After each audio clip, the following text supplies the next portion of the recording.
নমস্কার, astrology with joy এই চ্যানেলে সবাইকে স্বাগত জানাই। আজকে তুলা রাশির এপ্রিল এবং মে মাস 2024 সাল কিরকম যাবে সেই বিষয়গুলো নিয়ে আজকে আলোচনা করব। এপ্রিল এবং মে মাস অত্যন্ত গুরুত্বপূর্ণ এই দুটো মাস, কারণ এই মাসে আপনারা দেখতে পাবেন নতুন সেশন শুরু হয়, তাছাড়াও অফিসের একটা নতুন ফিনান্সিয়াল ইয়ার শুরু হয় এবং এছাড়াও বিভিন্ন দেশে ইন্ডিয়া, বাংলাদেশ, ইউএস সমস্ত জায়গায় বিভিন্ন ইম্পর্টেন্ট কান্ট্রিজে দেখবেন আপনারা ভোট আছে। সুতরাং সব দিক থেকে দেখতে গেলে এই এপ্রিল এবং মে মাস হলো অত্যন্ত গুরুত্বপূর্ণ মাস এবং তুলা রাশির যারা জাতক জাতিকারা আছেন তাদের এই এপ্রিল এবং মে 2024 সাল কিরকম যাবে সেটা আমরা জানব। প্রথমেই বলি, 2 এপ্রিল থেকে 25 এপ্রিল 2024 অর্থাৎ 2 এপ্রিল থেকে 25 এপ্রিল 2024 সাল এই পিরিয়ডটায় বুধের বক্রী চলন হবে। বক্রী চলন অর্থাৎ রেট্রোগ্রেড মোশন। এই সময় বুধের 9 এপ্রিলে উনি থাকবেন তুলা রাশির ষষ্ঠ ঘরে এবং 10 মেতে উনি যাবেন তুলা রাশির সপ্তম ঘরে। এই 9 এপ্রিলের যখন উনি তুলা রাশির ষষ্ঠ ঘরে আসবেন তখন কিন্তু তুলা রাশি তার ভালো ফল পাবে এবং তুলা রাশি বিভিন্ন জায়গায় উন্নতি হবে, কর্মক্ষেত্রে উন্নতি হবে, রোজগার বৃদ্ধি হবে এবং কর্মস্থান যদি চেঞ্জও করতে চান সেই সুযোগও অনেক থাকবে। শারীরিক ক্ষেত্রে একটু অসুস্থতা থাকতে পারে এবং সম্পর্কের ক্ষেত্রে একটু ডিস্টারবেন্স আসতে পারে, তবে আয় উন্নতির ক্ষেত্রটা ভালোই থাকবে। এবার আসি রবির ক্ষেত্র। রবি 13 এপ্রিলের আগে ষষ্ঠ স্থানে থাকবে তুলা রাশি এবং 13 এপ্রিলের পর উনি আসবেন সপ্তম স্থানে এবং 14 মেতে উনি যাবেন অষ্টম স্থানে তুলা রাশি। এই রবির এই যে টোটাল পিরিয়ডটা, এই টোটাল পিরিয়ডে 13 এপ্রিলের পর থেকে আর্থিক ক্ষেত্রে কিছুটা লাভ দেখতে পেলেও বাকি দুটো ক্ষেত্রে অর্থাৎ শারীরিক ক্ষেত্র খুব একটা সুবিধাজনক যাবে না। তুলা রাশির একটু অসুবিধে বাড়তে পারে, হ্যাঁ, চোখের রোগ আসতে পারে বা অন্য কোনো রকমের সমস্যা করতে পারে।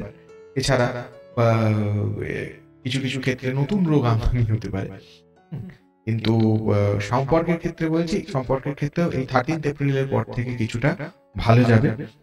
আর 23 এপ্রিল আগে উনি তুলা রাশির পঞ্চমে থাকবেন এবং 23 এপ্রিলের পর উনি ষষ্ঠ স্থানে চলে যাবেন তুলা রাশির এবং সেই সময় কিন্তু অনেক ভালো ফল তুলা রাশি দেখতে পাবে।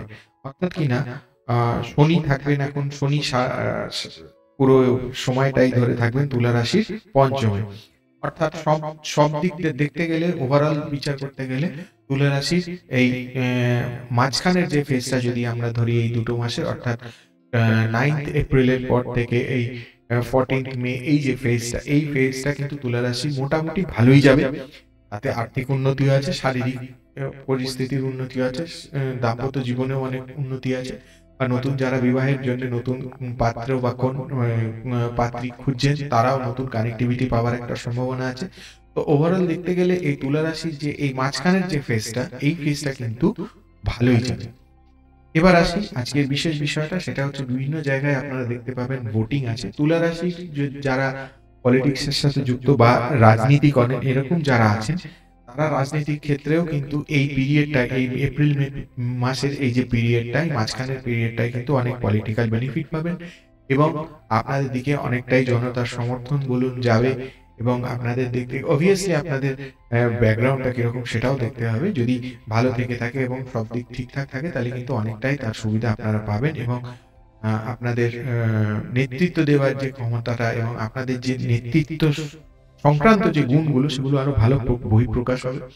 সব দিক থেকে মোটামুটি তুলা রাশি কিন্তু এই জায়গাটা অনেকটা ভালো ফল করার একটা সম্ভাবনা আছে।